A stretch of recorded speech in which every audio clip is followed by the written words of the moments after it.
Fala galera, estamos começando mais um Pixel Showcast. Finalmente, estamos aqui, já nem sei mais que episódio, já foram várias gravações, uma mais bacana que a outra. Eu sou Alan Zacher, sou idealizador do Festival Pixel Show e da revista Zup. E estou aqui com... Diego Reis! Salve, galera! Tudo bem com vocês? Eu sou o Diego Reis, né? Como meu amigo Alan já falou, idealizador da Be Creative, design, ilustrador aí e outras coisas mais. E é com muita alegria que a gente começa aqui mais um episódio dessa primeira temporada do videocast. Muito bom, então vamos começar e vamos falar, porque eu acho... Eu já tenho uma história aqui com o convidado de hoje. Muitos anos, aí já trabalhei junto no passado, trabalho junto hoje. Tenho um carinho, tenho certeza que ele tem um carinho muito grande pela revista Zup, inclusive ele que está diagramando essas últimas edições. Então vamos aqui, vamos passar a bola para o Soma se apresentar. Alexandre Soma, o grande, o design, o cyberpunk, o futurista. E eu tô assim de óculos porque ele chegou no estúdio de óculos e me inspirou. Eu doutrinei aqui o estúdio, eu cheguei com esse óculos futurista e depois deixa... peraí, deixa eu pegar meu óculos. Depois deixa eu usar o seu depois? Não, depois? com certeza. Beleza. Sempre mostrar meus olhos bonitos. Eu vou mostrar o meu agora. Meus olhos verdes. Olhos verdes. Minha negritude com os olhos verdes. Estamos aqui de volta, né? Que há 15 anos atrás, eu estava chegando em São Paulo, 15 anos, né? 2008, 2007. Uns 30 anos atrás, não? Já passou tanta coisa. E estamos de volta aqui na ZUF, já gravando a revista, trabalhando com a Alan. Oi, tudo bem? Meu nome é Alexandre Soma, para quem não me conhece. Sou designer, artista visual e tenho também 2 projetos paralelos. Um chamado Diagramundo, que é um projeto que, inclusive, pedido pelo Alan mesmo, de fazer um curso de diagramação que envolvesse colagem manual, coisa que eu amo fazer há muito, muito tempo. E eu tenho um projeto também chamado Transdata. Os 2 também tem no Instagram, Alexandre Soma, Transdata e Diagramundo, que é um projeto que eu somei o meu amor pela música com o amor pela arte visual e criei um projeto de performance audiovisual, que inclusive também já tocou no Pixel Show, né? Abrindo 2018. Muita coisa, velho. É música eletrônica, é design, Nossa, vamos começar por partes. Começar por partes. Vamos começar como uma coisa que eu lembrei agora. Antes do Soma falar como que me conheceu aí, mas quando ele trabalhava aqui, sei lá, 15 anos atrás. 15, né? 2024, 2007, 15? 2006, né? A gente ninguém aqui é matemático, né? Todo mundo. Ou ninguém é bom de memória, né? Na verdade. Mas assim, a pandemia estragou um pouquinho os neurônios. Mas eu vou falar como o Soma trabalhando. Ele ficava com os fones de ouvido, num volume assim que o escritório inteiro escutava. Aí ele ficava balançando a cabeça, trabalhando, ouvindo heavy metal. A mesa tremendo assim. Aí todo mundo olhava pro Soma. Soma! Diminui o volume, para de se mexer. Imperativo total. Esse é o Soma. Não, uma vez me perguntaram. Ele precisava de uma sala só dele. Uma vez viram os meus projetos e tal, aqui em São Paulo, há um tempo atrás, uns anos, e perguntaram para mim assim, como é que faz essas coisas que você faz, né? Eu falei, você é hiperativo? Então, se você não é hiperativo, vai ser difícil. Porque na real, assim, eu nem sabia que eu era hiperativo quando eu era garoto, na real. Todo mundo me tinha como ovelha negra, isso era uma realidade. Então, assim, eu era uma ovelha negra para todo mundo, praticamente. Era uma coisa assim, todo mundo ficava meio sem saber o que fazer comigo, minha família, inclusive. E é muito doido, porque naquela época, eu tenho 51 anos, quase ninguém diz que eu tenho 51 anos, eu tenho 51 anos. Com essa cara de garoto, esse jeitão de menino. Eu tenho 51 anos, nasci em 1973, sou de 28 de janeiro de 1973, aquariano. E naquela época, lá em São Gonçalo, onde eu nasci, não tinha nenhum tipo de diagnóstico de TDAH, nem nos Estados Unidos tinha isso ainda, né? Então, quem nascia desse jeito tinha que se virar. Ficava todo mundo achando esquisito, né, o jeito como eu era e tal. E E fazer o quê? Você não tinha que fazer. Como é que você vai falar? Porque assim, hoje existe vários tipos, né, de distúrbios, de déficits, né, de diagnosticados, remédios e tal. Mas naquela época, quem era autista, estava ferrado. Quem era hiperativo estava ferrado. Né? Se você nascesse com algum tipo de déficit ou de, né, exagero, como é a questão do TDAH, você tinha que se virar. Não tinha diagnóstico, né? Então, assim, eu já desenhava desde garoto, assim, criança, eu já desenhava compulsivamente, adorava. E minha mãe falou que nas festas de aniversário, inclusive as minhas, eu tinha momentos em que eu parava de brincar e que eu ficava num canto olhando para as pessoas e com uma cara de quem estava vendo uma terceira dimensão na minha frente. Tá vendo? E ela falava que ela achava aquilo estranho, né? Tipo, assim, uma coisa meio autista até, né? Porque tinha uma coisa assim, de repente, eu desplugava. Desplugava, assim, completamente do que estava acontecendo no momento e ficava brisando. E isso virou uma coisa meio que... Eu acho que, assim, quando você consegue canalizar para uma parte prática, é muito legal. Mas quando não consegue, também deve ser... Eu conheço pessoas que são exageradamente agitadas como eu e que também conseguiram canalizar para a parte criativa. Mas, assim, quem não consegue deve ser... Imagina, você ser muito agitado e você não conseguir canalizar a agitação para uma coisa que dê resultado. Sim. E na escola você tinha problema, assim? Tipo, os professores... sofria bullying? Como é que era? Eu era o menino sofria mais bullying na face da terra. Uhum. E para piorar, quando eu comecei a ficar pré-adolescente, eu conheci o rock and roll por causa do Rock in Rio, que foi em 1983, 85, né? Rock in Rio 1. E aí o rock and roll passou na televisão. E aí aquilo me deixou fascinado, aquelas bandas de rock no palco, daquele palco gigantesco, aquele monte de gente. E eu, uou, mano, nossa, que incrível isso. Eu comecei a me interessar por rock. E aí dali eu já comecei a gostar de Iron Maiden, comecei a gostar de Whitesnake, AC/DC, Ozzy Osbourne. Comecei a ouvir heavy metal. E aí imagina, né, o que já desenhava desde garoto. Aí o que eu comecei a fazer? Eu comecei a customizar minhas roupas, desenhar as jaquetinhas jeans que eu tinha, e comecei a comprar camiseta de heavy metal, e aí eu customizava calça, e aí eu ia, o único na escola inteira, ia todo customizado de metaleiro, só que eu sou afrodescendente. Então aquilo chamava muito a atenção. Porque eu era não só lá em São Gonçalo, que é berço de samba, né? Tem 2 escolas de samba lá, né? Que é a Pôr da Pedra e a Viradouro, que é meio que Niterói, né? No limite entre São Gonçalo e Niterói, a quadra da Viradouro. É uma terra de samba. E eu cresci, meu tio era sambista, escrevia uns sambas incríveis.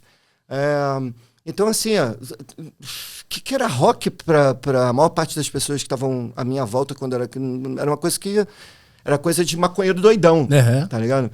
Então, assim, foi muito doido, porque eu fiquei fascinado com aquele universo do rock e eu entrei de cabeça naquilo e eu ia para a escola tudo customizado e eu era o único que andava daquele jeito e ainda era afrodescendente com aquele tipo de roupa que não fazia muito sentido para a maior parte das pessoas, né? Sim, naquela época, principalmente. Não, é curioso você falar isso, assim, porque é a mesma coisa, assim, para quem nasce nas quebradas, né? A maioria é afrodescendente.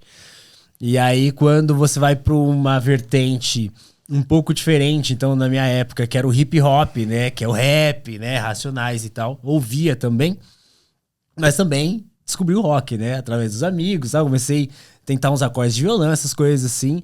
E aí é um choque mesmo, né? É um choque porque parece que você não se enquadra naquele meio ali, né? Exatamente. Somar, e nessa sua descoberta aí, né? Então, essa pessoa hiperativa, né? Que desenhava e aí descobriu a música, né? Como é que você somou, né? Como o Soma somou a música, né? O desenho, essa hiperatividade Como é que você foi somando Então, essas coisas todas elas meio que se conectaram por causa do cinema. E aí a história que a gente estava até conversando antes aqui, que é a história de assim, eu com 15 anos saiu o Aliens, o Resgate, nos cinemas. Você vê como eu sou velho. E eu vi passou o trailer na televisão. E naquela época a gente não tinha nada. Em São Gonçalo. É porque assim, é muito difícil para a juventude, para quem tem 30 anos, 30 e poucos anos, para mais jovem, entender o que era um mundo, principalmente no subúrbio do Rio de Janeiro, antes de tudo isso, antes de computador, de internet, a gente não tinha nenhuma informação. Zero. Era tipo Fantástico na Globo, Jornal Nacional, novela e nem grandes eventos tinha no Brasil. Eu lembro quando eu era garoto, o Kiss veio no Brasil pela primeira vez. Foi uma das primeiras grandes bandas de rock a vir no Brasil. Eu era menino.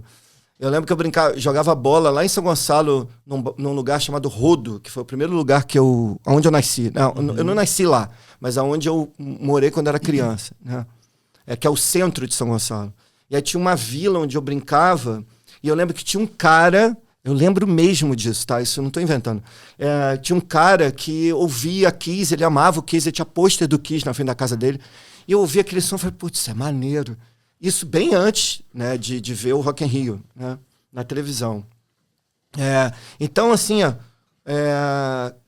quando eu comecei a vislumbrar que existia alguma coisa no mundo além daquela vida de subúrbio ali.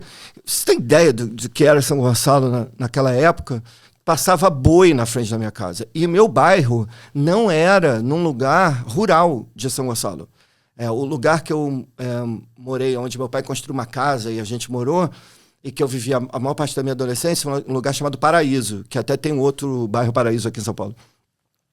E nesse lugar é um bairro de classe média, nem era uma favela, assim, era um bairro de classe média.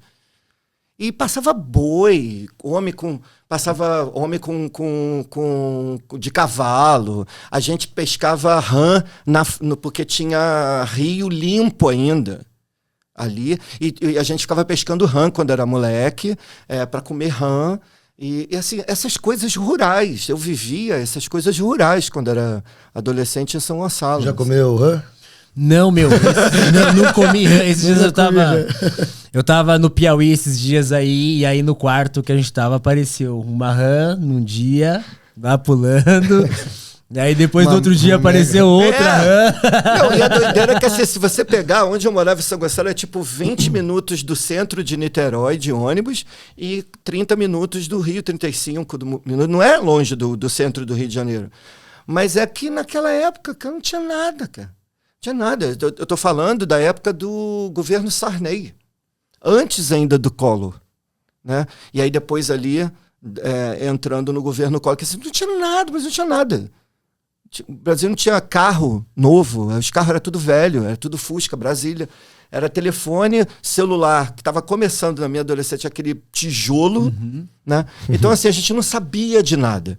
E aí, quando eu era moleque, saiu o Aliens 2 no cinema, eu fiquei fascinado com o trailer. Que ano que foi isso? 80 e alguma coisa. Tinha 73, 83 eu tinha 10, eu tinha o quê? 15, então... 88? 88, mais ou menos. Aliens, apesar de Aliens eu gostar Resgate, muito de segundo ficção científica, Aliens é uma coisa que não me pegou, porque não é muito da minha geração, né? Então, assim, foi um filme que eu fiquei fascinado, porque, assim, quando... Você para pra pensar numa época que você não tinha Google, não tinha nada, você sabia de nada. Então, assim, pra mim, por exemplo, São Paulo era tipo ir para o outro lado do mundo, assim, quando eu era moleque, quando eu era pré-adolescente, quando eu era criança. São Paulo era um mundo alienígena, assim, para quem era do subúrbio de São Gonçalo. Então era uma coisa... Quando eu entrei no cinema, detalhe, eu tinha 15 anos, o filme era 16. E aí, como eu já tinha habilidade de desenho muito forte, né, já bastante desenvolvido nessa época, eu falsifiquei a minha identidade. Desculpa, gente, admitíssimo. Eu falsifiquei medalha, eu peguei lá com o liquid paper e né, raspei lá a minha data para botar uma data que eu pudesse entrar 16 anos, porque o cara olhava. Ele olhava no cinema Niterói, que era bem no centro de Niterói, um cinema gigantesco, um teatro, assim, enorme o cinema, uma tela enorme, assim. Um dos maiores o maior cinema do outro lado da Poça, né, que é o Brinco, que é a Baía de Guanabara hoje. O cara olhava, o cara realmente olhava, identidade por identidade. Porque, gente, a gente está falando de um Brasil que ainda estava no regime militar, praticamente. Pra quem tá assistindo a gente assim e ainda não se identificou, o Soma, ele é do Rio. Né? Ele é do Rio de Janeiro, então Niterói. Eu não falei porque já é meio óbvio pelo sotaque, mas né? Tem gente que, né, tá assistindo e ainda não se localizou, mas é Rio de Janeiro isso aí. E eu gosto muito de contar essa história porque, assim, muita gente hoje não tem no cinema uma referência criativa tão grande como a minha geração, a geração do Alan teve. Mas pra gente, o cinema foi... Uau, nossa, dá pra fazer essas coisas, dá pra ganhar dinheiro com arte visual. Nossa, esses caras ganham milhões fazendo essas coisas com computador, né? Então, assim, quando eu cheguei no cinema, que eu entrei, que aparece o Alien no filme, principalmente no final, quando aparece a Alien Mãe, né? Que é aquela alien enorme. Eu fiquei assim, gente, esse bicho existe porque é muito realista. Tipo assim, no filme, a maneira como eles fizeram os efeitos especiais... Parecia que a parada era de verdade mesmo. É pesadelo. E é real. Não, eu fui pra casa impressionadíssimo. Não, assim. Eu me lembro quando... É claro, né? Tipo, não na época. Mas eu me lembro que quando eu assisti Star Wars, o primeiro Star Wars, e aí comparando com os filmes da época, né? Tipo, da época aí da minha geração, eu falei, o cara fez isso em 1974, 76. Era ridículo, assim. Eu falei, é muito bom. Muito bom. É incrível. É. Assim, você pega... Você vê a diferença hoje, né? Por exemplo, meu filho assiste... Eu tentei colocar um Star Trek, sei lá. Ah, sim, a série antigona. Antigona. Falei, mas a história é legal pra caramba, mas... Aí ele falou, mas esse negócio é devagar pra caramba, né? O ritmo olha é isso, diferente. tipo... Onde parece um brinquedo andando na tela. Que a gente tá falando de ritmo, né? Ritmo. E até ele falou, você parece um brinquedo com alguém segurando. E de fato era. Não, você pega essa galera de hoje, bota pra ver o que eu via quando eu era garoto, que era Spectroman e Ultraman. Spectroman, nossa, adorava. O Dr. Gore, gente. Que ele ficava, eu vou matar o Spectroman. Aquela máscara de macaco do planeta dos macacos. Nossa. Então, assim, mas é muito louco, porque assim, a televisão, né, era o grande... A televisão e o cinema eram os dois grandes portais dimensionais, né, da nossa geração. Né? Era aquela coisa assim, uou, existe isso. Né? Então, assim, quando eu vi o Rock in Rio, vi o show do Iron Maiden, que eles botam aquela esfinge, né, do Power Slave, do álbum Power Slave, que tem aquelas esfinges, aí tem aquela esfinge no palco, aí entra o Ed, que é o personagem do mascote do Iron Maiden, vestido de múmia, gigantesco no palco, com aquelas luzes. E eu assim, uou, os caras ganham dinheiro fazendo isso. E aí, de repente, putz, eu chego no cinema e vejo Aliens 2, que foi o primeiro grande filme, assim, o primeiro filme que eu tenho memória, que eu vi assim, que eu vi sozinho, né? Que eu fui no cinema ver sozinho. Assim, uou, caramba, isso é uma profissão, gente. Então, aquelas coisas que eu desenhava lá, quando garoto, os monstrinhos, Pica-Pau, o Conan, que eu adorava, as revistas em quadrinho do Conan, por causa daquela coisa toda mística em volta do personagem. E eu assim, gente, essas coisas que eu desenho dá trabalho, quer dizer, eu posso viver disso. E eram os únicos portais que a gente tinha, porque fora isso, eram os nossos pais dizendo que a gente ia ser vagabundo e maconheiro.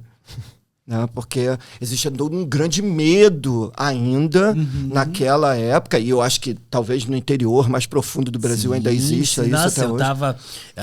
Onde eu tava ali no Piauí mesmo, voltei, foi sábado agora. Claro que a pessoa que tá assistindo não vai ter essa noção de tempo, mas pouco tempo.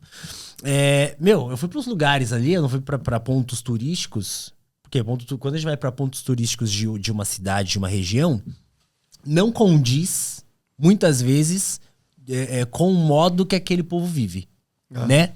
Então eu fui pra uns lados, tipo roça, assim, tipo umas coisas que minha mãe contava minha mãe tem 78 anos. De quando ela contava, Diego, morava isso, trabalhei na roça e tal. E aí eu fui visitar, sabe? E é muito... Descobriu o passado. Não, tipo, não era o meu povo, né? Eu não sou, né? Eu fui por conta da minha companheira, enfim. Mas foi muito legal, tipo, ver como esse povo mora. Porque é isso que você tá falando, né? Tipo, é exportar. Quando você tá muito distante. Porque assim, a gente tá aqui em São Paulo, né? O Rio, né? Hoje em dia que... outra coisa, né? Grandes capitais. Mas quando você vai pros lugares mais afastados, assim, tipo, a realidade é outra, total, assim, sabe? Total. E a gente tava falando até antes, inclusive também sobre isso, e isso puxa pra mim, e eu acho que essa coisa, uma das coisas mais legais que eu vivi, essa compreensão de quem não é das grandes cidades, do quanto às vezes uma coisa dessas já é o suficiente pra você. Tipo, uou, eu quero fazer isso da minha vida, né? Porque você não sabe que existe. E naquela época a gente não sabia mesmo. E aí isso colocou para mim um ensinamento assim muito profundo, que é o que eu queria dividir, que é assim, a arte, ela é um navio. Sabe aquele navio que você vê no horizonte? Que parece que é uma... miragem. Que parece que é uma miragem, porque tem aquele efeito do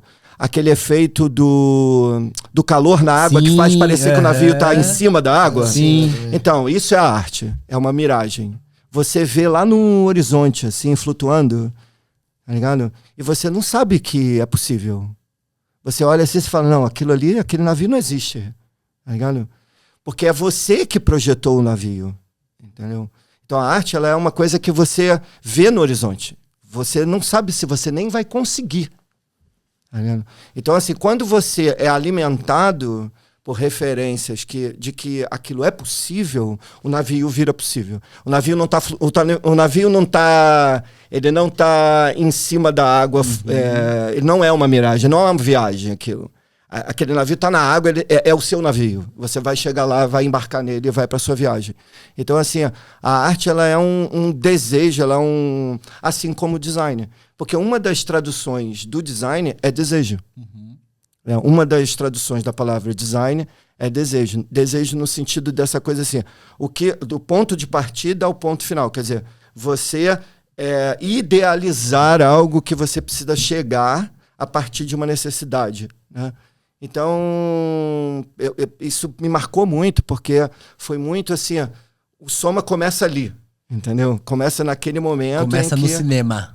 Começa ali dentro da sala de cinema, olhando aquilo e falando assim: meu Deus, isso parece real, essa porra desse bicho. É legal você falar isso. Não sei se aí o Alan pode compartilhar também uma experiência parecida, mas comigo, sabe, a minha experiência quanto a olhar e ver que era possível.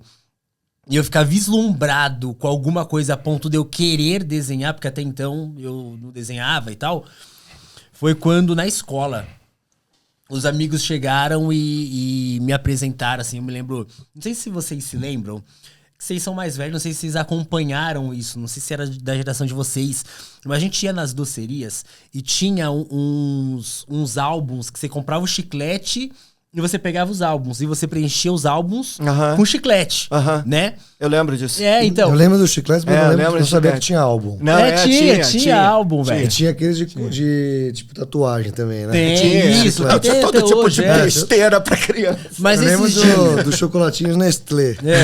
Que tinha surpresa, que vinha uns bichinhos, aí tinha o álbum dos bichinhos. Sim, mas era bem molequinho isso aí. Nossa.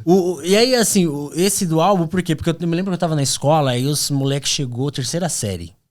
Aí os caras chegou assim, vamos fazer um desenho pra professora? Eu não desenhava, sabe? Era desenho de, assim, né? A criança tá ali junto, desenhava alguma coisa, mas não era um negócio que eu tinha desejo. Aí os caras chegou com um álbum, que a capa e a contracapa era de Dragon Ball. E aí era o Goku super saiyajin, assim, com a roupa rasgada, Freeza, sabe? Aí quando eu vi aquilo, eu falei, eu fiquei assim, impressionado. Falei, nossa, que personagem louco. Fiquei impressionado. Eles, vamos desenhar isso, a gente desenhou lá. E aí pegou, assiste. E aí eles falaram o horário lá, que era à tarde, né? E eu peguei, no dia seguinte eu fui assistir. E aí quando eu coloquei pra assistir, eu peguei na melhor parte, assim, que era o Goku já todo power, lutando contra o Freeza. Sabe aquele negócio que a gente gosta, assim, de pancadaria? Meu, aquilo me ganhou.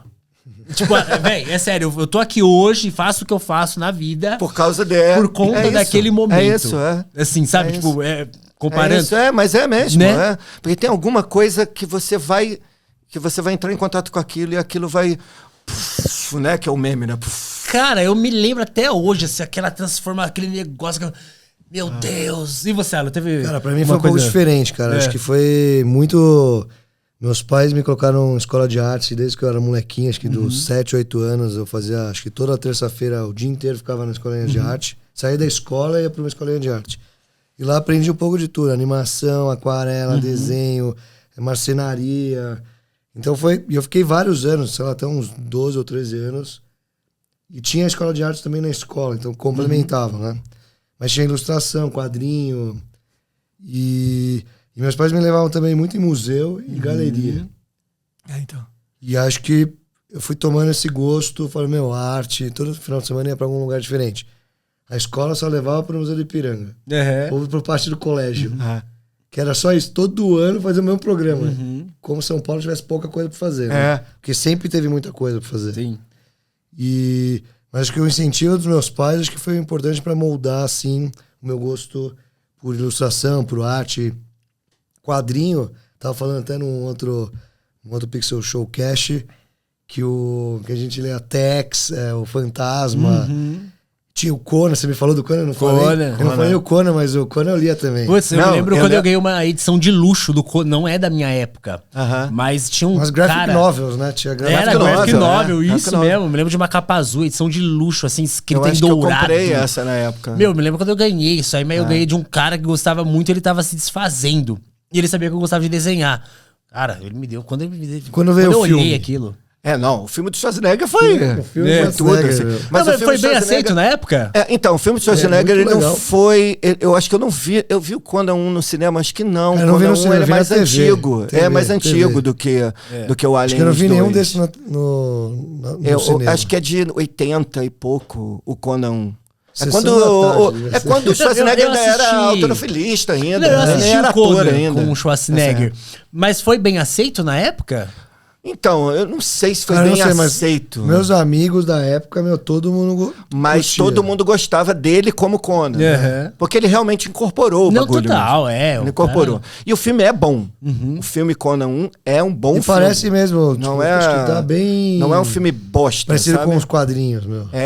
Não, e tem um drama de verdade, assim. O filme consegue construir, mesmo com a dificuldade de Schwarzenegger de ser ator, o filme consegue construir um drama fortíssimo, assim. Então, é um bom filme mesmo, né? Então, assim, foi muito louco, porque essa explosão que aconteceu me levou a, obviamente, não ter outra saída senão fazer uma profissão que tivesse a ver com desenho. Só que aí vem aquela história. E aí eu acho que uma outra coisa importante de dizer, assim, de quem tem a experiência de vir de um lugar como São Gonçalo. Há muitas famílias ficam muito apavoradas quando o jovem tem tendências artísticas, né? E esse apavoramento, ele tem muito a ver com a questão econômica, né? Porque a gente vive num país que, efetivamente, ganhar dinheiro e ter uma vida independente com criatividade é muito difícil. Não é uma coisa simples, né? Principalmente quando você vem do subúrbio. Né? Então, há um apavoramento natural da família, né? Tipo assim, meu Deus, ele nasceu, ou ela, né? Nasceu apaixonado por... O que a gente faz? Nasceu vamos do avesso. Enfiar esse menino na advocacia, né? Vamos enfiar esse menino na engenharia. Vai pra metalúrgica. Ele tem que ser médico. Quer dizer, acaba com essa história de desenho. E para mim era compulsivo, era uma coisa assim, era uma coisa que eu não ia conseguir. Era uma coisa que eu nasci para essa parada. E aí só que era aquela história, eu não vou fazer arte plástica no Fundão, no Rio de Janeiro, né? Porque assim, aí eu vou enlouquecer todo mundo da minha família. E aí eu fui fazer design, que era assim, eu nem sabia o que era design, na real. Já levava esse nome de design? Não, era desenho época? industrial. Ah, tá. Desenho industrial. Eu fiz o curso de desenho industrial com habilitação para gráfica, então assim, a gente aprendia, a gente fazia o produto e fazia toda a parte gráfica do projeto de produto. Então foi uma formação mista, né, que eu tive, mas o meu projeto de graduação foi uma despolpadeira de maracujá. Sério, gente, isso existe. Não se assustem. Não é um alienígena, é uma despolpadeira de maracujá. Despolpadeira de maracujá. Fala aí. Porque assim, o maracujá ele tem uma polpa muito colada no caroço. É uma das frutas que a polpa é muito colada no caroço. Então você precisa de uma pressão física para tirar a polpa, descolar a polpa do caroço. Não tem um desperdício muito Então, grande. ou você faz isso com uma centrífuga caseira, com a velocidade da centrifugação, que joga a polpa na parede do filtro e aí a força descola, né, a polpa do... Ou você tem uma despolpadeira gigantesca, que foi o que eu fui ver quando eu estava fazendo o projeto de graduação, que eu fui lá nos Cafundé do Juda, do interior do Rio de Janeiro, perto de Espírito Santo, uma fazenda que, imagina, na época, olha isso, como que você vai numa fazenda, moleque, com, sei lá, 20 e poucos anos, uma pessoa que passou a vida inteira em São Gonçalo, aí você vai numa fazenda, perto, sei lá, do Espírito Santo, no meio do mato, como é que você vai sem Google? Como é que você chega? Você nem pegou isso, né? Aquela era uma enciclopédia. Não, peguei. Você pegou isso? Peguei, porque era uma lista loucura. telefônica, né, praticamente. Não, é uma loucura. Você tinha que ficar ligando Mapa, para um monte de gente para tentar descobrir qual ônibus que vai para não sei para onde, para não sei para onde. Imagina o interiorzão que não tem... Aí você tinha um ônibus para ir para fazenda de manhã e um ônibus para voltar no final da tarde, que era o pessoal que ia para a escola e voltava. Então assim, ou eu pegava o ônibus da manhã ou... e o ônibus da manhã saía de manhã. Então, imagina, tinha que sair de São Gonçalo para ir para perto do Espírito Santo, são, sei lá, 4, 5 horas de viagem, para poder pegar o ônibus da manhã para ir para... Então, assim, foi uma loucura, viajei de madrugada e tal. E era o único lugar que tinha plantação de maracujá no Rio de Janeiro. Porque eu tinha ido em Seropédica. Seropédica, o nome da cidade. Que é a Universidade Rural no Rio de Janeiro, que é longe para... Meu Deus! É longe para um maracujá. Cara, não chegava nunca. E aí, tipo, cheguei lá e não tinha informação sobre tipo, maracujá. E aí eu fui nessa fazenda. E aí, quando eu cheguei lá, foi uma loucura. Eu quase perdi, porque eu dormi no ônibus, porque eu tava morrendo de sono. Não, tão longe e eu assim? dei a sorte de acordar exatamente a, sei lá, 5 minutos do ponto que eu tinha que descer. E aí eu acordei naquele pânico, assim, meu Deus, perdi, eu vou ter que voltar e tal. E o cara, não, você vai descer agora. E aí eu fui lá e tinha uma máquina que era assim, era do tamanho de supermercado. Assim, a máquina. Era uma loucura, assim, gigantesca, que tinha a parte de fora que separava os maracujás e a parte de dentro, que era toda em aço inox, que pegava já o maracujá aberto, aí separava da polpa e até o ensacamento. Era uma coisa... A máquina era quase aquelas máquinas de quebrar átomo, tá ligado? Tipo isso. A partícula de Deus. Saía um negócio assim, ficção científica no saquinho. E no final das maracujá atômico, né? Acho que a máquina influenciou, talvez alguma transformou o soma. Não, certeza. Saí de lá abduzido, assim. Maracujás, né? Mas assim, uma coisa a gente sabe, ele não virou o homem maracujá, né? Ele atira maracujá. E eu fiz o projeto, foi uma loucura a época, porque minha vida estava uma confusão desgraçada, eu perdi o último ano da faculdade. Aí eu parei de fazer a faculdade, fiquei 1 ano e meio trabalhando, porque foi muito traumático na época, uma confusão danada que aconteceu pessoal comigo. E aí voltei e terminei o projeto, eu tirei até 9, assim, foi super, o pessoal tipo, adorou e tal, porque aí eu fiz um meio termo, eu fiz uma centrífuga caseira, mas num porte de... a proposta era fazer uma despolpadeira de maracujá centrífuga, mas num porte de pequeno produtor de maracujá, né? Uma proposta para pequeno produtor. Eu lembro que meu professor na época ficou muito irritado que eu não peguei o projeto e levei pro o governo para poder conseguir viabilizar teste, bababá. Eu falei, cara, eu sou um brother de São Gonçalo, eu não conheço ninguém. Como é que eu vou fazer isso? Se você me ajudar, beleza, mas eu não tenho como fazer, né? E é muito louco isso, porque assim, ó, você que vem do subúrbio, você faz uma faculdade de tecnologia, porque é uma faculdade de tecnologia, e aí você termina e você faz assim, ó, e agora? O que eu vou fazer? Eu não conheço ninguém, eu não tenho articulações, né? Sou de uma família de classe média do subúrbio, não conheço muita gente, né? Não tem essa coisa da penetração social, né? Que é uma coisa muito importante para uma pessoa ter sucesso profissional. Sim, sim. Né? E aí eu sabia que... E eu lembro que quando eu terminei de apresentar meu projeto, que eu estava sentado na lanchonete da universidade, eu fiz assim... A única coisa que eu tenho é a criatividade. É minha criatividade. Porque todos os professores falavam que eu tinha muita criatividade. Por causa dessa coisa de ser hiperativo. Aí eu falei, bom, então vai ser isso. Vai ser assim que eu vou conseguir o rolê. E aí eu acho que aqui começa a viagem de tudo que a gente meio que vai mostrar aqui. Eu trouxe um monte de coisa. Porque assim, a gente quando vem dessa geração... Antes do PC, do computador e tal, a gente tem um monte de coisas impressa, né? Que é uma coisa assim, quase ninguém hoje em dia que vai mostrar um portfólio tem coisas impressas, né? E eu tenho um monte de coisas impressas. Então, toda vez que eu vou fazer uma mudança das 24 mudanças que eu já fiz de casa na minha vida, eu tenho que levar tudo. Então, assim, são caixas e caixas de livros e coisas, né, que eu fui fazendo ao longo da vida e que são as recordações da minha vida e tal. Você se considera um cara mais analógico e menos digital ou não? Não, cara, eu consegui fazer bem a transposição, assim, ao longo do tempo. Como eu sou futurista, eu nunca me assustei. Eu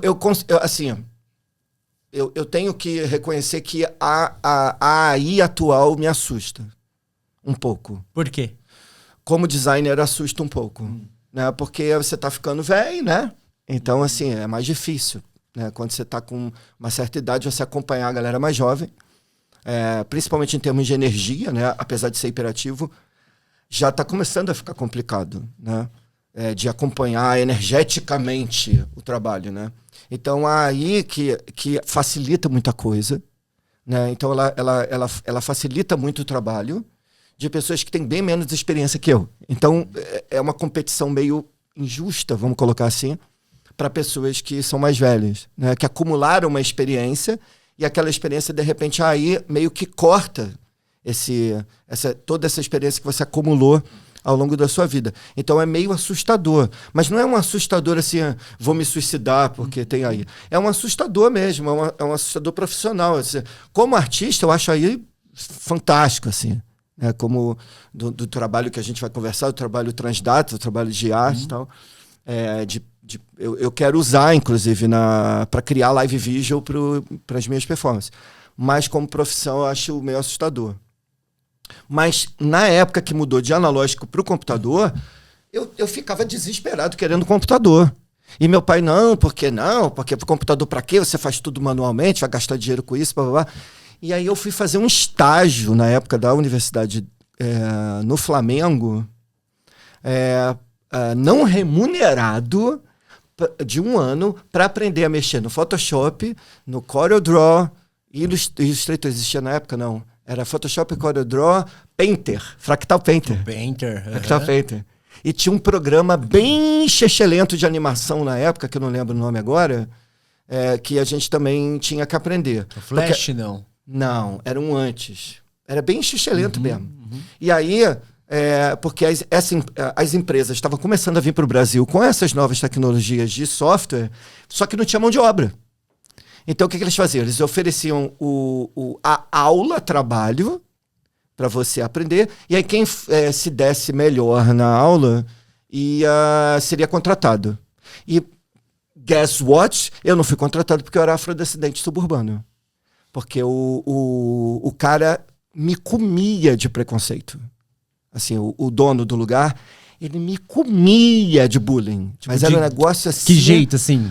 Eu chegava de São Gonçalo, imagina, o cara morava no Flamengo, né, Zona Nobre ali, Flamengo, Botafogo e tal, do Rio. Era bem mais nobre nessa época, hoje em dia já não tá tanto, tá um pouco mais degradado, mas naquela época era bem mais nobre do que hoje.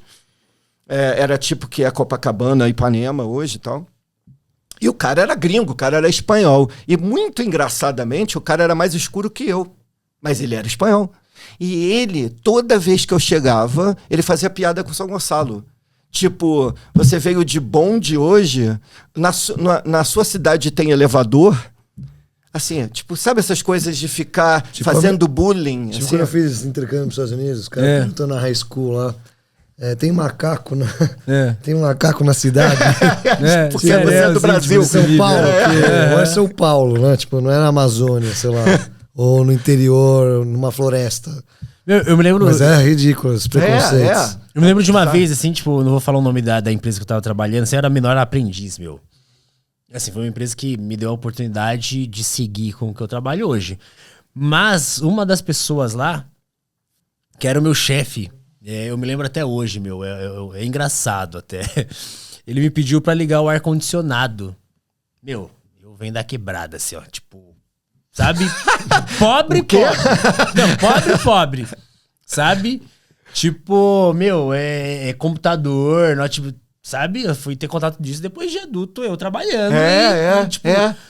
E aí, beleza, eu lá, e aí, espaço, né, de educação à distância no Brasil tava começando, eu tive a sorte de estar lá, acompanhando isso.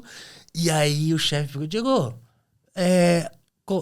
acho que liga, aumenta lá o ar-condicionado. Daí eu olhei assim, daí ele... Eu até sabia o que era ar-condicionado, mas nunca tinha mexido nessa parada. Daí ele, o controle tá ali. Daí eu peguei o controle, olhei assim, tentando ter uma similaridade com tipo, controle de TV, né? Não, isso aqui é liga por conta do símbolo e tal, tentando lá. Não, nada. Mas até hoje eu me confundo com os ícones. Eu acho que quando eu vejo o ícone de inverno, eu nunca sei se eu fico pensando que o inverno é pra esfriar ou é pra quando tá frio ficar quente, sabe? Pode crer. Me confunde os ícones. Pode crer. Acho que a usabilidade do controle de qualquer controle é muito ruim. É muito ruim. Não pô. E aí eu peguei, fui lá, mexi, daí eu cheguei nele, fulano, eu não consegui, eu acho que, não sei, o controle tá quebrado, alguma coisa, não tá indo. Daí ele pegou, será? Ele pegou o controle da minha mão e foi lá comigo. Pá, apertou. Aí, não, tá funcionando. E aí ele deu uma risadinha, aí ele chegou no meio do setor e falou geral assim, gente, o Diego tem problema com tecnologia. E rachou o bico. Nossa. E todo mundo deu risada. Mano, eu fiquei constrangido. Não faz isso com a pessoa. Não, eu fiquei constrangido. Depois daquele dia eu me coloquei um negócio em mim, ó. Eu vou sair daqui o melhor, mexendo com tudo, então, eu tecnologia. Sempre fui assim também. E, velho, aí lá, eu depois disso comecei a mexer em Photoshop, aprendi Illustrator. Tá, mano, tudo, assim, ó, sabe? Quanto mais ele implicava comigo, mais eu ficava bom. Tipo isso. Aí quando chegou no final, eu fui o que mais me destaquei na porcaria do estágio. E eu fiz questão de fazer aquilo mesmo pra, tipo, então eu vou ser o cara mais bizarro aqui, sabe? E aí eu realmente me destaquei. Mesmo vindo de bonde, eu vou ser foda, tá ligado? Eu era o único que não era do Rio de Janeiro, né, da cidade, o único que não era branco, e que era do subúrbio e tal. E eu falei assim, mano, mesmo que eu não consiga, eu vou fazer aqui uns trabalhos animais, assim. E eu me destaquei pra caramba. Facilmente seria escolhido e não fui escolhido por causa disso.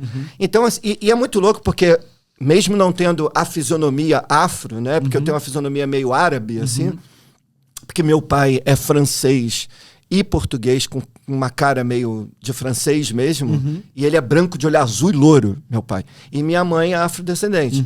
Né? Então eu saí com as características físicas da minha mãe, mas a cara do meu pai, a feição, né? E aí, como eu fiquei essa mistura de negro com europeu, eu pareço mais um argelino, vamos colocar assim, do que um brasileiro. Mas é muito doido, porque mesmo assim, pelo fato de você ser do subúrbio, você sofre um monte de perseguições e loucuras, assim. Você sofre muito, assim, as pessoas desconfiam muito o tempo todo. Parece que... Né? Então é muito... assim, cada coisa que você consegue é como se você tivesse aqueles caras pulando obstáculo na Olimpíada, né? Você não está correndo só correndo, você está correndo e pulando obstáculo, né? E cada obstáculo é uma dessas coisas que o nosso país coloca em termos culturais, porque você vem de um lugar menos privilegiado. Então, mas tem uma outra coisa muito legal disso também, que é assim, quando você vem desses lugares e você consegue manter o foco, né? Você consegue visualizar esse barco e focar nele, né? E tipo assim, não, mas eu vou chegar lá, esse barco é real. Toda essa experiência acaba virando também muita bagagem, assim, dá muita criatividade, porque você vivencia coisas que quase ninguém vivencia. Por exemplo, aconteceu comigo, eu vou contar uma coisa pessoal, mas que é sensacional. Assim. Aconteceu uma coisa comigo quando eu estava na faculdade, que foi o que me ferrou, que me fez perder o último ano de faculdade, o projeto da Despolpadeira de Maracujá, que é assim, eu conheci uma menina, a gente começou a namorar, e essa menina era, não vou falar nomes, né? Essa menina era menos de 18, eu tinha, sei lá, uns 19, e quando ela finalmente fez 18, né, e estava adulta, a gente começou a ter relações como, né, duas pessoas adultas. E obviamente que eu tomava todos os cuidados, né, porque eu não queria perder minha faculdade, eu já estava na faculdade, não queria perder minha faculdade, não queria parar de estudar por causa de filho, essas coisas todas. Então eu fazia tudo muito, né, eu tenho uma relação muito aberta com a minha família, a gente sempre conversou sobre tudo abertamente, então eu tinha muita consciência do que eu estava fazendo. E eu cuidava muito bem dela e tal, quer dizer, não tinha nenhum desrespeito, sempre fui muito respeitoso, porque eu fui criado por mulheres. E aí, a família dela descobriu o que a gente estava trazendo e forçou a gente a casar, mesmo não tendo filho. Descobriram como? Tipo... Então, porque, sei lá, a menina contou, whatever, entendeu? O que eu sei é que é o seguinte, eu tive que ir visitar o pai dela, porque eu descobri que a família dela... era, assim, eu já suspeitava que a família dela não era os pais dela, porque eles eram negros e ela era branca. Ela era a única pessoa branca da família toda. Então, assim, peraí, não tem uma outra pessoa branca para nascer uma pessoa branca.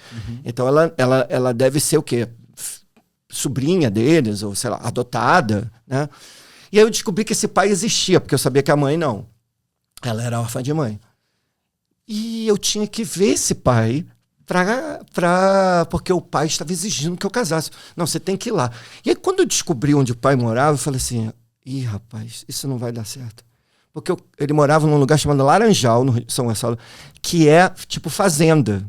Por isso tem esse nome. Quando eu chego lá, mano, o cara era jagunço. Que quer dizer? Jagunço de fazenda, matador de fazenda. O cara era um matador de fazenda. O cara era um jagunço. Aí eu cheguei na casa do cara, o cara tava com uma arma na cintura. Aí eu fiz assim, ó. Imagina, menino criado com vó, né? Criado com mulher a leite e pera. Criado com vó, né? Você não era tipo de favela, assim, que tava acostumado com uma coisa mais tensa, né? Que o pessoal de favela sofre umas coisas mais tensas desde criança. Eu era uma pessoa de classe média. E aí, tava eu lá e eu assim, ó, o cara tá com uma arma na cintura. Travou, né? Aí o cara falou assim, ó, você vai casar com a minha filha, porque senão você vai ter que receber a punição devida pela libertinagem que você, fez com a minha filha, porque você desonrou a minha filha. Aí você tá vendo? E olha como é que eram as coisas, né? Tipo, como é que o mundo era muito diferente. E aí, assim, e eu apavorado aquela situação, mas mantive a calma, porque eu sempre tive sangue frio nessas horas. E aí eu assim, tá bom, senhor, e tal, mas aí... eu sou obrigado a casar, porque eu, né? Mas e se a gente se separar? Você vai me matar? Né? Porque assim, como é que vai fazer? Você vai matar minha família toda? Como é que vai ser isso? Aí, não, é sério, juro, isso aconteceu, não tô brincando. Aí eu falei, aí o cara, não, porque Não, se vocês se separaram, se separou. Você separou. Beleza, me caso amanhã e depois de amanhã você não me vê mais. Não, a doideira é, eu gostava dela de verdade, assim. Eu queria mesmo ficar com ela. E aí foi uma coisa assim, pô, mas eu não podia largar minha faculdade para ir trabalhar. Aí os meus pais me ajudaram, ela foi morar com a gente, porque eles já gostavam dela, então já rolava uma coisa legal. E aí ela foi morar lá com a gente, ela, né, comigo, ela trabalhava e eu estudava. E a gente estava ali, vivendo muito bem, quando eu descubro, um ano depois, que ela estava me traindo com o cara do escritório onde ela trabalhava. Não, mas pelo menos é uma boa saída, né? Não, mas você imagina você passar por esse... Não, imagina você passar por esse perrengue todo que eu passei, de ser ameaçado de morte, pra depois descobrir que a mina tava te traindo. Foi uma loucura. Então isso acabou com o meu curso, né? Porque eu tava fazendo o último ano da universidade. Isso me destruiu, porque imagina, né? Você passar por esse perrengue todo, brigar com a sua família. Porque minha família aceitou, mas, né? Putz, não é uma coisa que a família quer que aconteça. Não né? é fácil. E aí é uma situação tensa. E aí, de repente, eu tive que reconstruir tudo. Né? Então, isso foi uma história muito louca que aconteceu comigo. Já aconteceram várias histórias, vou contar mais uma que aconteceu muito louca aqui em São Paulo. Mas aí a gente tem que passar para o próximo, que é assim, depois que eu terminei a faculdade de design, eu fiquei nesse vácuo. O que eu faço? E aí eu tive uma ideia uma vez, que é o que eu trouxe, a primeira coisa que eu queria mostrar, que foi o início dessa caminhada para chegar aqui. Que foi, assim, eu tinha ido no Mercado Mundo Mix em 1998, depois que eu estava formado, eu estava fazendo alguns trabalhos de design como freela, mas ainda estava muito devagar tudo, ainda estava morando com meus pais e tal, aquele início, né, de profissão. E aí eu fui no Mercado Mundo Mix e eu fiquei assim, ó, sabe, aquela coisa do Alien, de novo. Choque. Aquele tipo, existe essas coisas? Você quer, mais uma vez, você mora em São Gonçalo, não tem muito contato com o mundo e tal, e de repente você vê uma feira mega alternativa, meio Londres. São Paulo? No Rio de Janeiro. No Rio, no Fundição Progresso. Tá. Na Lapa, no Rio de Janeiro. E aí eu entrei naquilo e fiz assim, ó. Uau, eu tenho que fazer parte disso aqui. E na época tinha acontecido, depois, alguns anos antes, mas na época estava um boom das ONGs, porque tinha acontecido a Eco 92 no Rio de Janeiro. E o boom das ONGs criou essa coisa, essa conscientização do meio ambiente que a gente vê hoje forte no Brasil, né? Principalmente na esquerda, né? Nos movimentos de esquerda. E aí eu falei, putz, e se eu fizesse alguma coisa de camiseta que tivesse, que eu sempre fui apaixonado por camiseta, sempre, que tivesse a ver com isso, assim, e que tivesse cores, porque na época a moda no Brasil estava estagnadíssima na década de 90, porque a gente estava vindo da crise do Collor de Mello, do governo Collor de Mello, que destruiu o Brasil. Então, assim, o Brasil estava estagnadíssimo, muito estagnado. Então, assim, em termos de modernidade mesmo, né? Estava uma crise financeira bizarra, estava na reconstrução do real, mas ainda o Brasil estava muito estagnado. E não tinha na moda cores. Você ia comprar uma camiseta, era preto, vermelho, cinza, branco, aí tinha um azulzinho, mas assim, a moda não tinha cores, estampas nessa época, porque o Brasil estava muito estagnado. E aí, um parque industrial sucateado, tava tudo ferrado e tal. E eu falei, putz, mano, se eu fizesse umas camisetas coloridas com tema, misturando tecnologia com meio ambiente para poder conscientizar e ao mesmo tempo, né, brincar com isso visualmente. E aí eu criei a Simbiose. E eu tenho umas camisas dessa época. Essa aqui foi a camisa que mais vendeu. Essa aqui, ó. Eu tenho guardado... Não é essa. Desculpa, gente. Essa aqui. Essa eu guardei. Essa. Até hoje eu tenho ela. Eu fiz um mapa mundi de formiguinha. Uhum. Nossa, que formiguinhas ali, ó. Que a ideia era essa, era conscientizar, assim, que, né, essa coisa do meio ambiente, que a gente é as formiguinhas do nosso planeta. E aí, dessas camisetas, eu fui pro mercado, eu falei assim, virei pro meu pai e falei, pai, eu tô com essa ideia aqui, meu pai pirou, assim, falou, nossa, essa ideia é muito boa, tem grande chance de dar certo. E aí ele me emprestou uma grana que eu comecei. Nessa, eu precisava de alguém que entendesse de produção. Putz, mano. E assim, ao mesmo tempo que foi a coisa mais legal da minha vida, foi a pior coisa da minha vida. Você sempre teve uma veia empreendedora, assim? Eu não vou dizer empreendedor, eu sempre fui meio kamikaze, na real, assim, entendeu? Tipo assim, eu quero, eu vou, não interessa. É a coisa do barco, a metáfora que eu falei, né? Quando eu via alguma coisa, eu andava até aquilo, não interessa, entendeu? Se tem onda, tubarão, eu vou entrar no mar e eu vou chegar nesse barco. Então, assim, eu sempre tive isso, essa energia. A minha irmã até fala que eu sou uma pessoa que se colocasse no deserto do Açara eu saía, né, por causa dessa energia. E aí eu comecei a mover, né, e aí eu achei um brother que eu conheci e tal, que ele tinha experiência com produção de roupa, bababá. E aí eu peguei, registrei o nome Simbiose na época, fiz a marca e bababá, e comecei a planejar o negócio. Só que o negócio foi planejado para ir para o mercado Mundo Mix. A ideia era produzir e ir para o mercado Mundo Mix vender. Só que meu sócio tinha uma ideia de jirico, de pegar as roupas e levar para a loja. E isso aumentou a produção, porque tinha que ter uma produção maior. Mais custo. Mais custo de viagem. E isso quebrou a firma. Tudo, né? Quebrou a firma. Quebrou. Quando eu consegui finalmente convencer ele a ir para o mercado Mundo Mix, ele não queria, porque ele achava que ia ganhar pouco dinheiro no mercado Mundo Mix, foi quando a gente ganhou mais dinheiro. No primeiro mercado Mundo Mix que eu fiz aqui em São Paulo, na Barra Funda, onde agora é esse lugar de show, eu vendi 140 camisetas em 2 dias. Foi um negócio tão absurdo, assim, e até um tapa na cara dele, na época, né, que o Pepeu Gomes entrou no nosso stand. A gente estava perto da Cavaleira, ele passou pela Cavaleira, depois veio no nosso stand, e ele olhou e falou assim, nossa, Simbiose, que nome legal. Quando eu vi o Pepeu Gomes, eu falei, Pepeu Gomes, porque eu sou guitarrista, amo guitarra, e tipo, o Pepeu Gomes, E aí ele entrou, olhou as camisetas, falou, não, eu tô escolhendo umas coisas para minhas filhas, mas ainda não decidi, tal, depois eu volto. Ele não voltou, mas foi a prova de que eu estava certo, né, pro meu parceiro na época. De trabalho. E acabou que, infelizmente, as dívidas foram impossíveis, fechou, mas eu fiz uns 5 ou 6 mercado Mundo Mix. E todos eles eu vendia mais de 100 camisetas, 110, 120, 130. Então, a prova de que a minha visão lá daria certo se ele não tivesse bagunçado. E essa dívida, que eu fiquei uns 20 mil reais na época, que era, sei lá, quase 50 mil hoje, foi uma coisa que complicou muito minha vida, minha relação com a minha família. Então eu tinha que ir embora. Aí foi o que me levou para fora de casa. Aí eu fui para Friburgo, Nova Friburgo, a Serra, no Rio de Janeiro.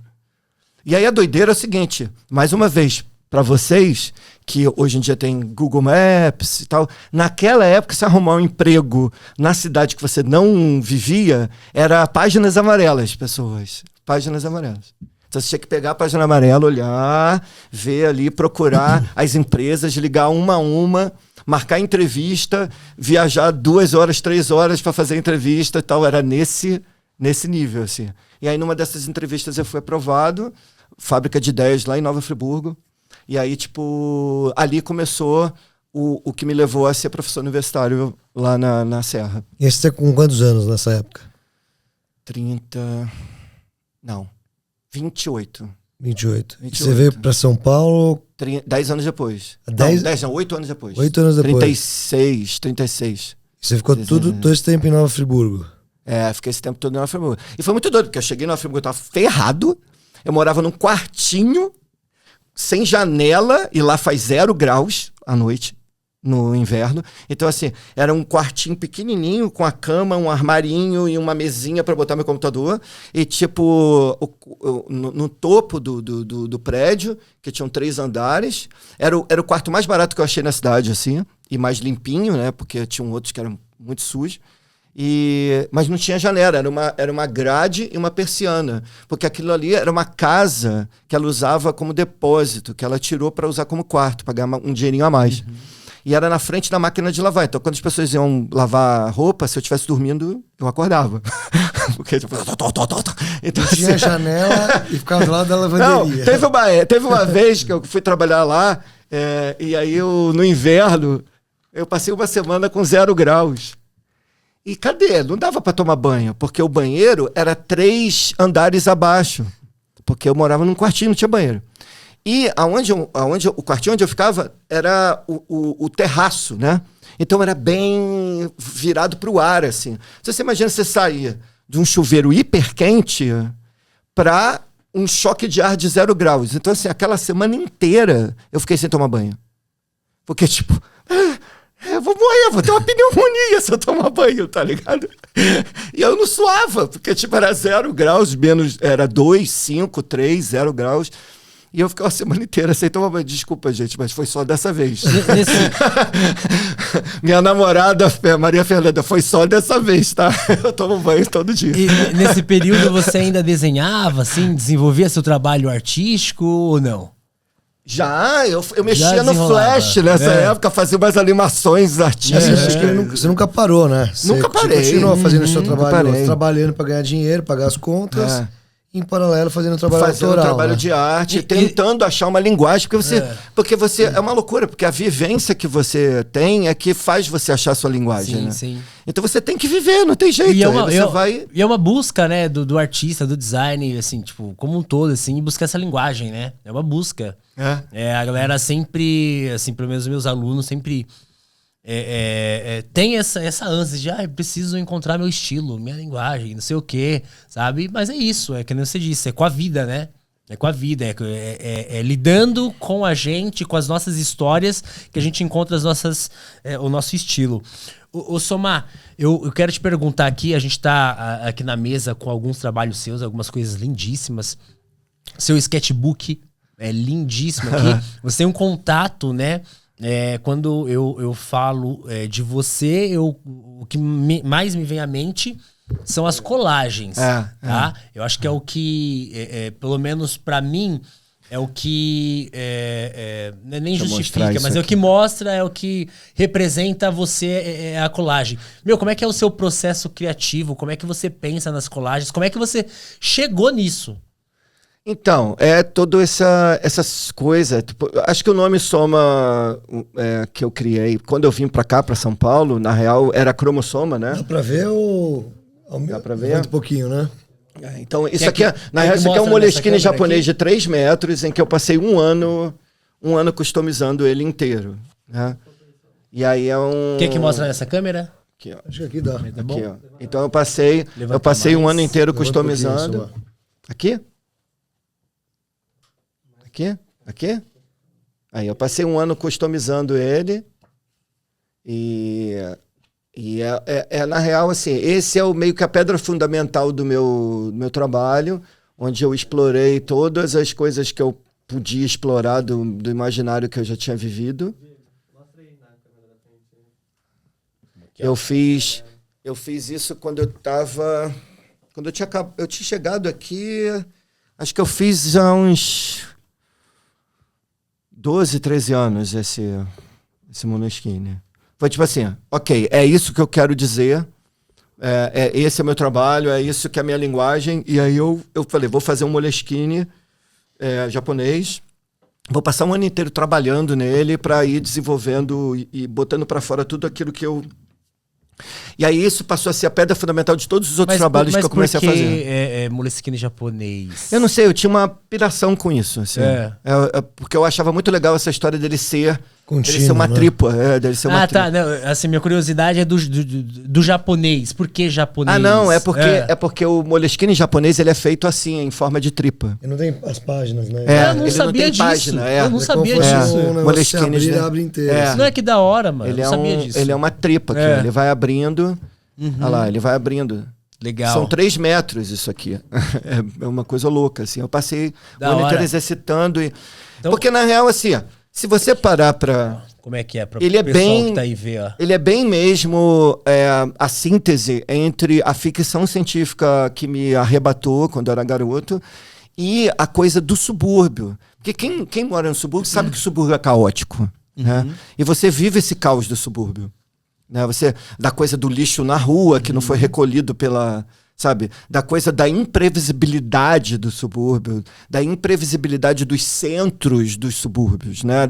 Dos centros das cidadezinhas, dos bairros do subúrbio. Assim, é muita imprevisibilidade. A gente vendendo coisa na rua, como é que as placas de publicidade são feitas, que é todas no improviso. Hoje em dia não, hoje em dia os caras imprimem plotter. Sim. Né? Mas na minha geração não, os caras pintavam à mão.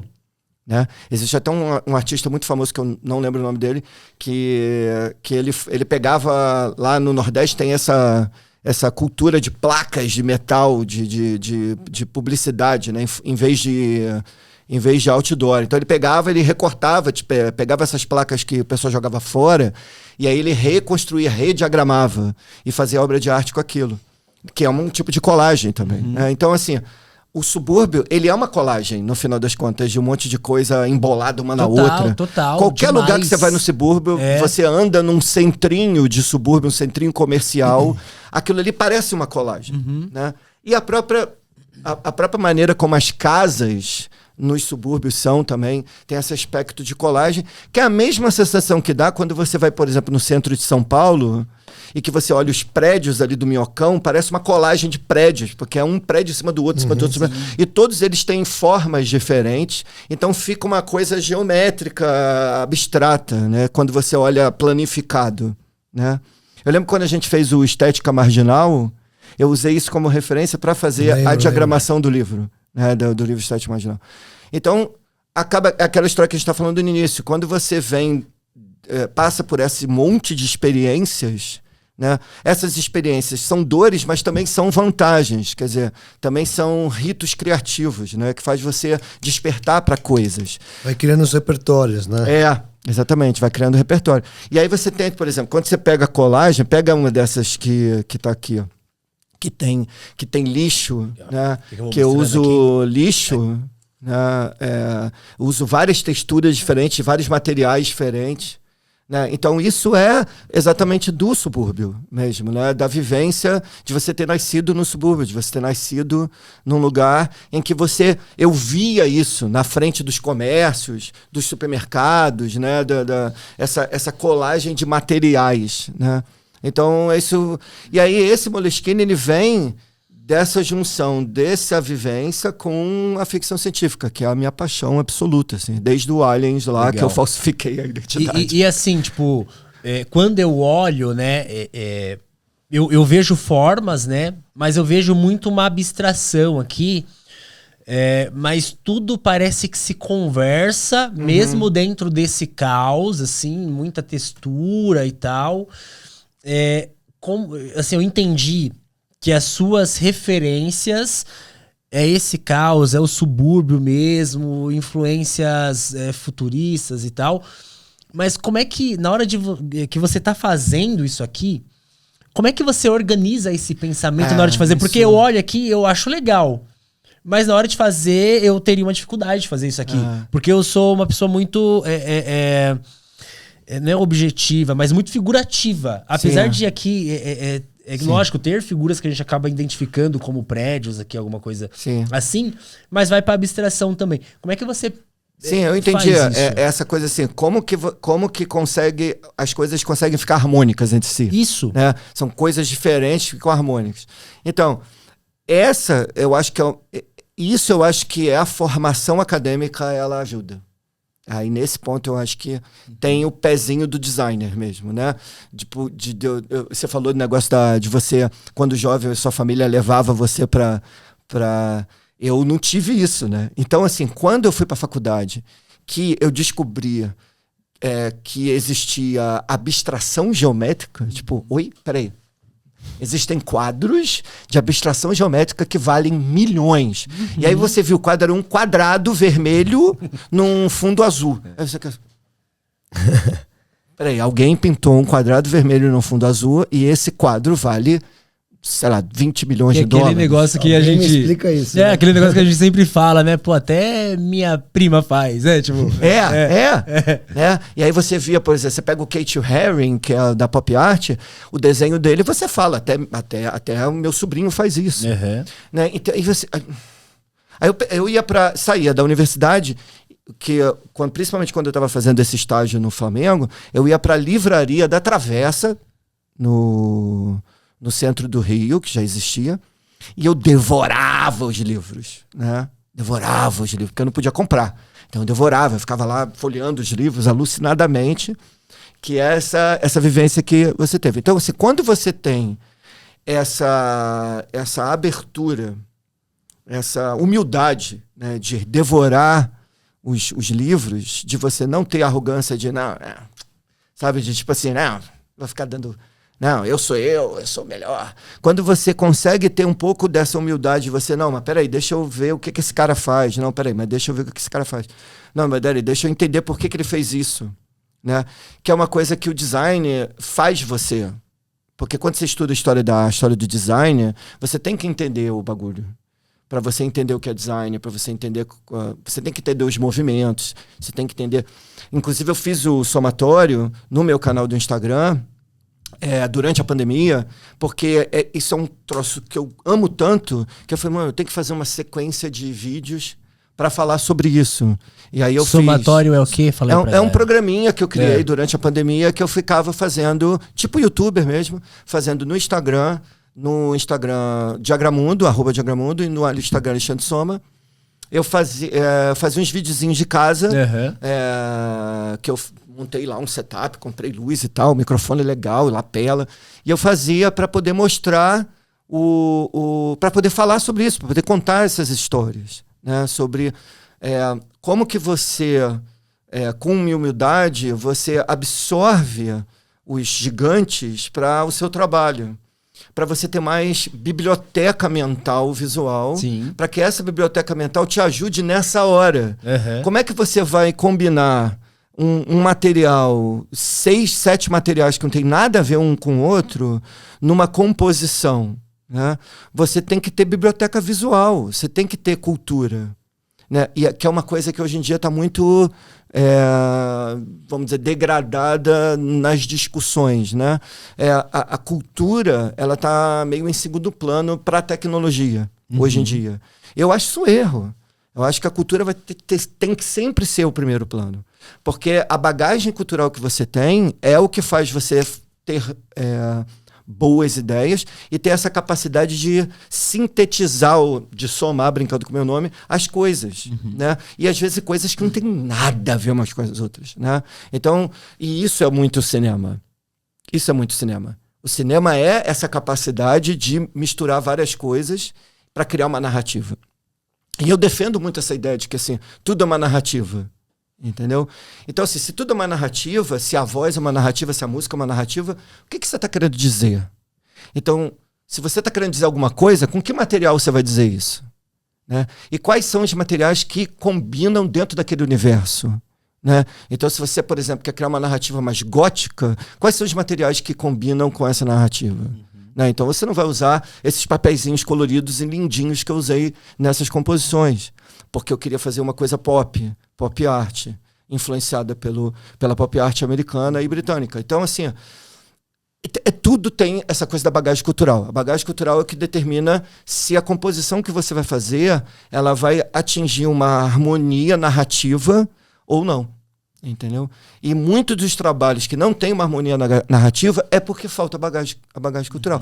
Que é uma coisa que faz muita diferença hoje com essa arte de AI. Né?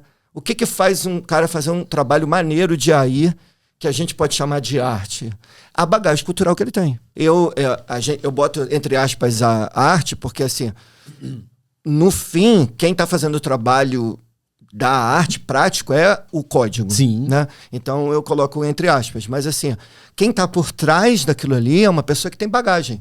Porque se a pessoa não tiver bagagem, ela também não vai saber escolher as referências necessárias para colocar o tag que gere o resultado que ela precisa que gere e que ela precisa que aquilo ali fique com aquela qualidade, com aquele apuro, né, cultural e estético. Porque no final tudo que está na internet mapeado por tag são culturas. São culturas humanas, né? Então são texturas, tecidos, animais, formas de representar a cultura desde de 5 mil anos atrás na China até hoje.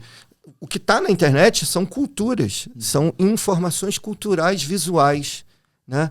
Então essas informações podem ser mescladas, como numa colagem. Meu, legal isso aqui. Nossa, adorei, assim, sabe? Essa parte aqui. Na verdade, toda a conversa, mas isso aqui eu achei, putz, crucial, assim. Porque é pra galera começar a pensar, sabe? Um pouquinho nisso daqui. E aí, a partir disso, eu quero que você fale pra nós, Sommar, se eu quiser começar a fazer agora, eu entendi, tá?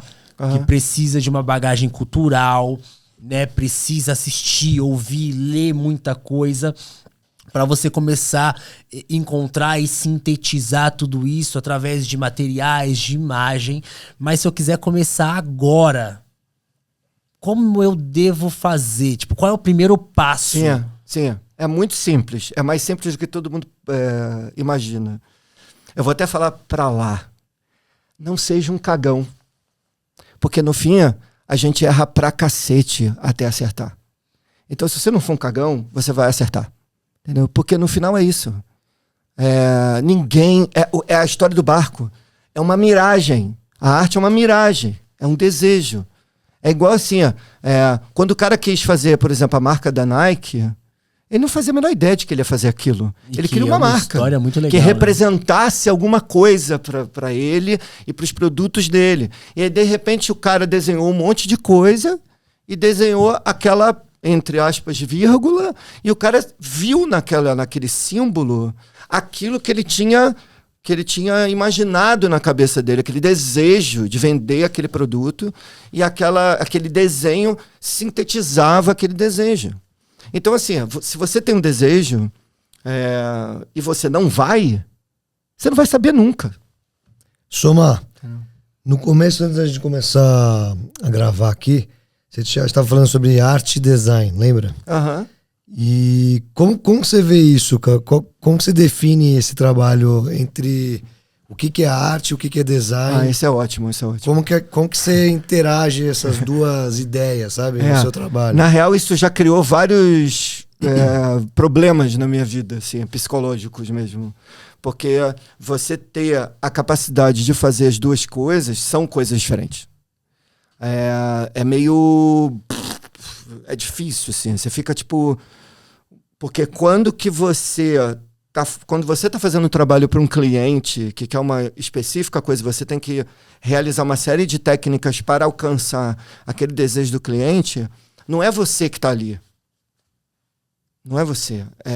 Você está tentando emular o sentimento, o desejo do cliente, né? Ou de um produto, ou de uma necessidade. Quando você está fazendo um trabalho de arte, o desejo é seu.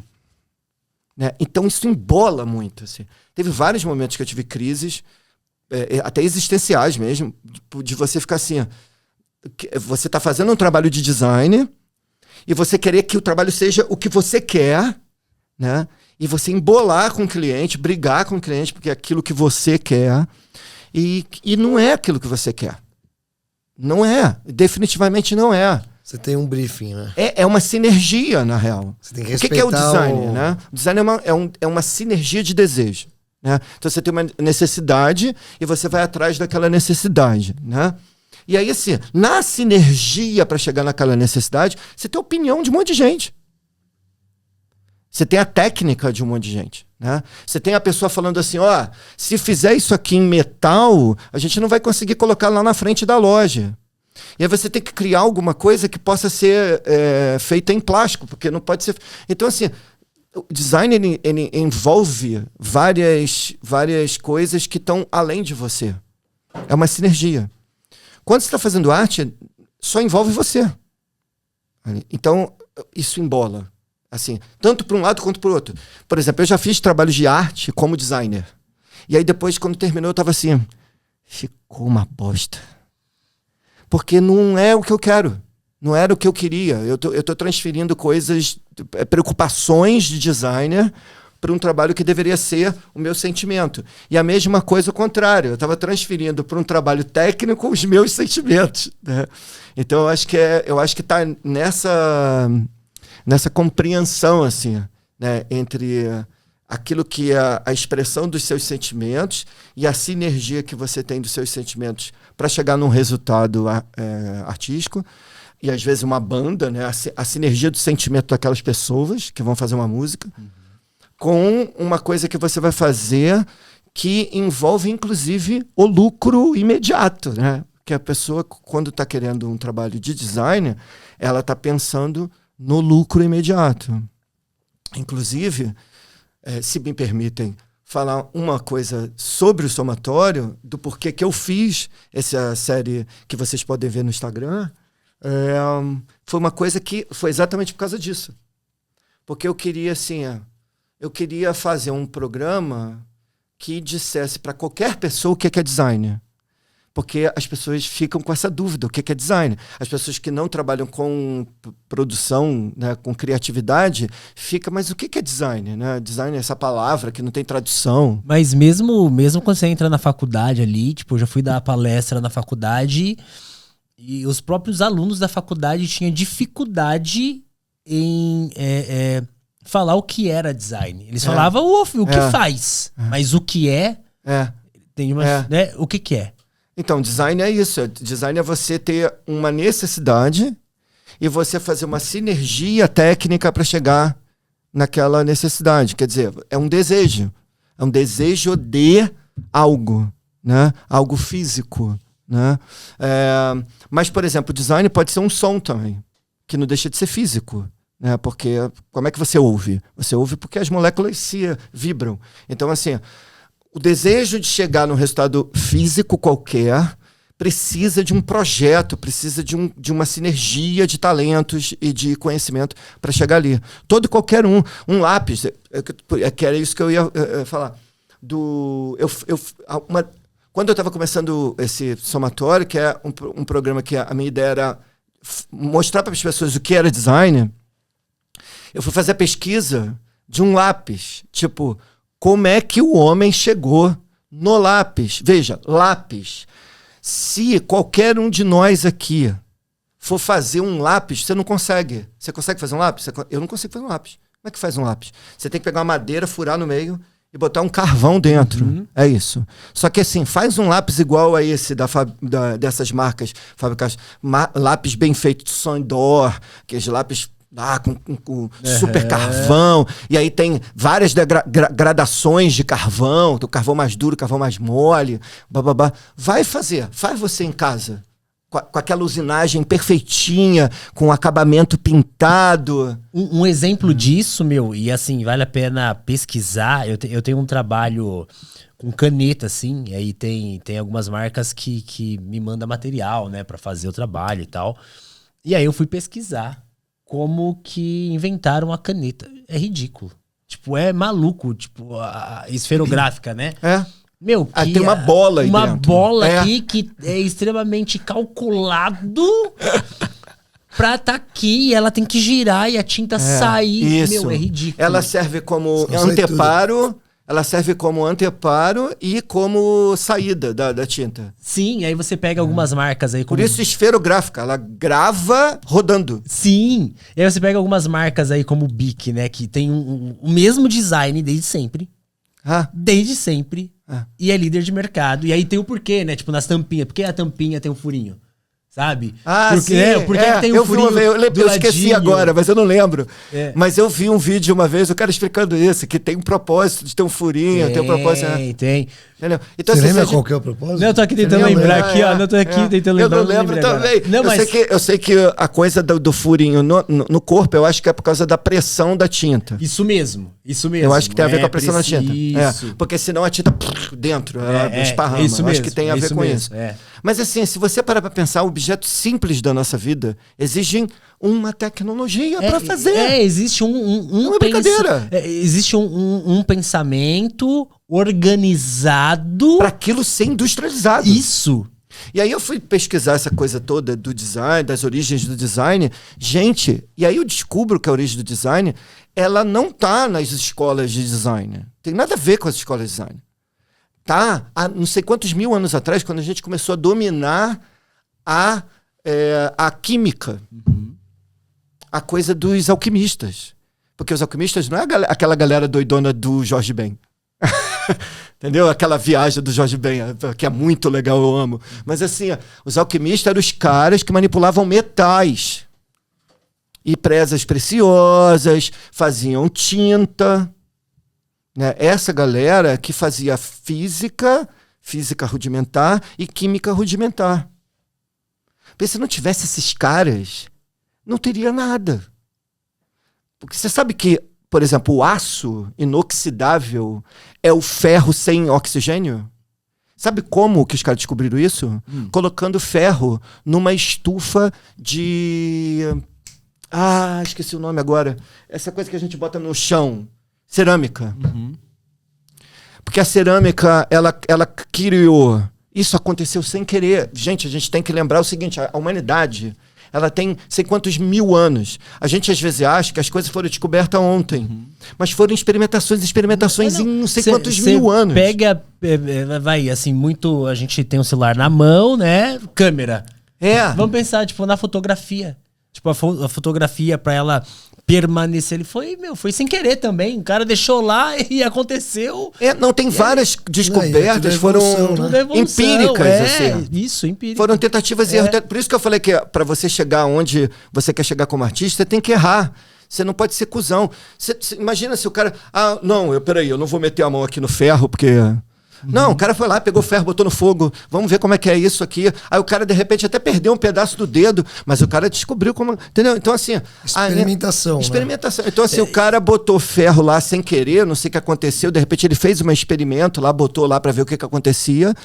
E ele fez uma estufa com muito fogo ali dentro da estufa com cerâmica para derreter alguma coisa, né, para o fogo ficar ali concentrado.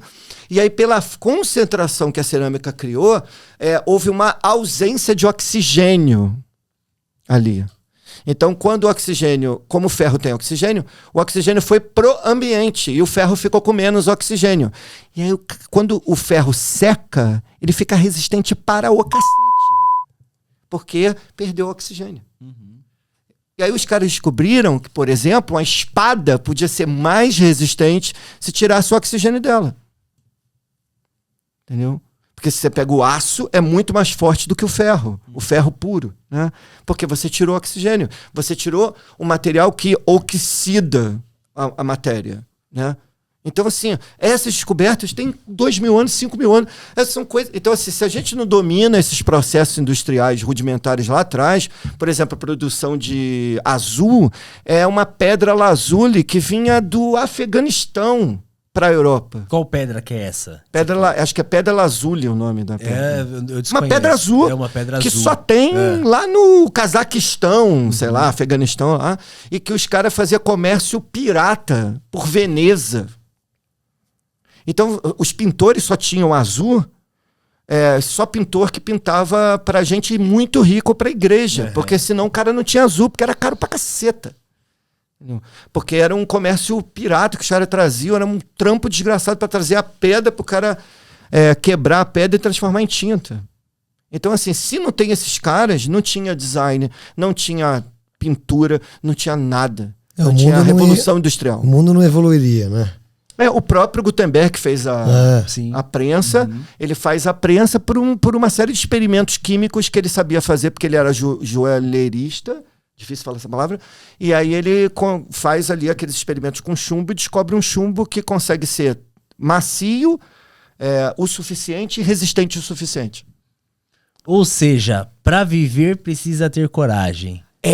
Cara, é isso aí, né? Entendeu? As mangas e desse correr atrás do sonho, né? É isso. Não, e vai dar merda. Entendeu? Desculpa a palavra, tem que mas dar, vai dar merda, tem que entendeu? Dar, né? no caminho, sabe? Acho que tem que dar, acho que é importante para o aprendizado. Sim, total. Somar, pra gente finalizar, tá? Deixar um pouquinho agora para um próximo episódio, que você já tá mais do que convidado, é claro. uma frase, alguma coisinha aí pra você deixar pra galera, sabe? Uma dica, alguma coisa cara. Aí, uma... tem tanta coisa, assim, que Mas eu acho que, assim, eu acho que a coisa mais importante mesmo é assim, a gente vive num mundo que ele é completamente ditado por um monte de regras que você tem que seguir, entendeu? E como diz o menino pro Neo em Matrix, não é a colher que dobra, é a sua cabeça. Então essa é a mensagem que eu queria deixar. Da hora. Desse jeito a gente chega no final, né, não, Alan? Eu queria ter falado com você sobre Matrix aqui também, mas vai ficar pra próxima. Alan, recadinhos? Não consegui mostrar nada. Cara, primeiro, que eu trouxe. Primeiro eu vou falar pro Soma falar aí as redes sociais, né? Sim, isso é importante. Sim. Mas antes, rapidamente, eu queria fazer um agradecimento, na verdade alguns, mas é rápido, juro. Primeiro agradecer a minha atual namorada, Maria Fernanda, porque ela tem sido muito legal, muito parceira minha. Um beijo. Queria agradecer minha família, que com todos os problemas que famílias têm, família é família. Queria agradecer muito ao Alan, né, porque no final eu só tô aqui por causa dele, no fim das contas, porque eu só vim para São Paulo por causa da ZUP, e a ZUP só existe porque existe a família Zacher, então no final das contas tem que agradecer ao Alan de estar aqui.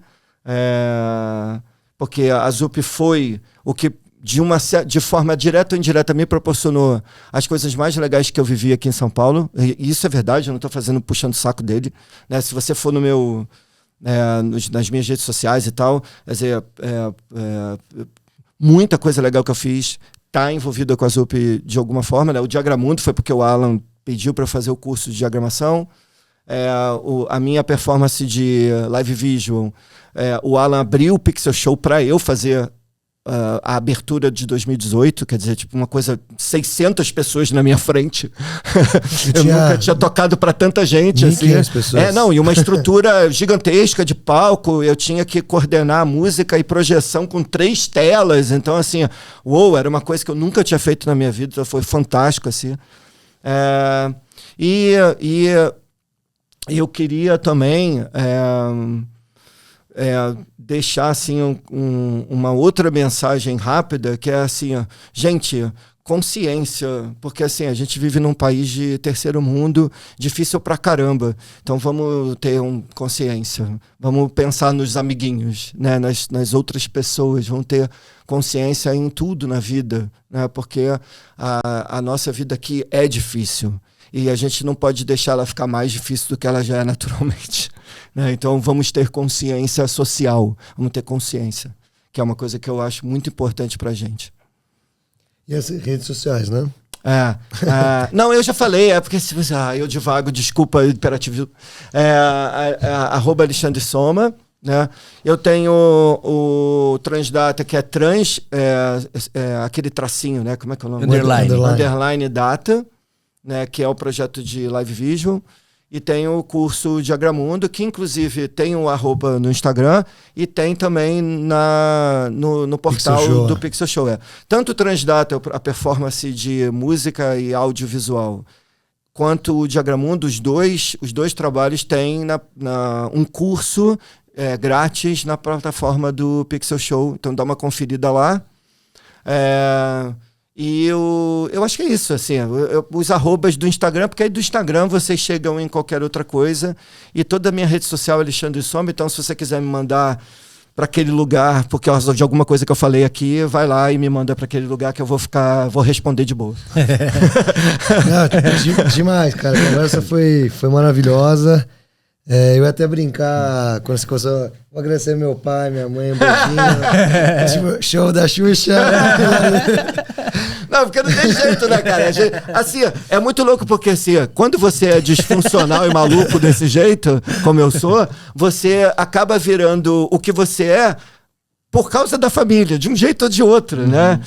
Não tem jeito, essa família é sempre importante, né? Então, se você não agradece a família nos momentos em que você tem chance, você é um mal agradecido daqueles, né? Então tem que agradecer. Você é um bundão. Show. Tem que agradecer, Cara, então obrigado aí por terem acompanhado a gente nessa jornada do Alexandre Soma, que acho que foi um gostinho, né? Porque tem muita história ainda pra contar. Mas a gente fica por aqui porque a gente não dá pra dormir aqui de novo, que a gente já falou, a gente poderia dormir. Um dia a gente vai fazer um podcast com sleeping aqui mesmo, a gente já falou isso no outro. Porque tem muita conversa legal, muitas histórias pra gente conhecer dos artistas, dos criativos. Então, ó, deixa o comentário, segue a gente, divulga aí pro pai, pro avô, pro seu amigo que gosta de design, ou ilustrador, quadrinhos, que a gente vai estar aqui e a gente se vê nos próximos episódios aí, com muito mais artista, muito mais criatividade nesse mundo maravilhoso, nesse mundo mágico de arte e criatividade. É isso. Lembrando que esse espaço só acontece por conta de vocês que acompanham a gente, então não deixa aí, não esquece de deixar o like, comentar, compartilhar, manda pra tia, pra avó, pros amigos, pra todo mundo, porque você está somando nesse espaço.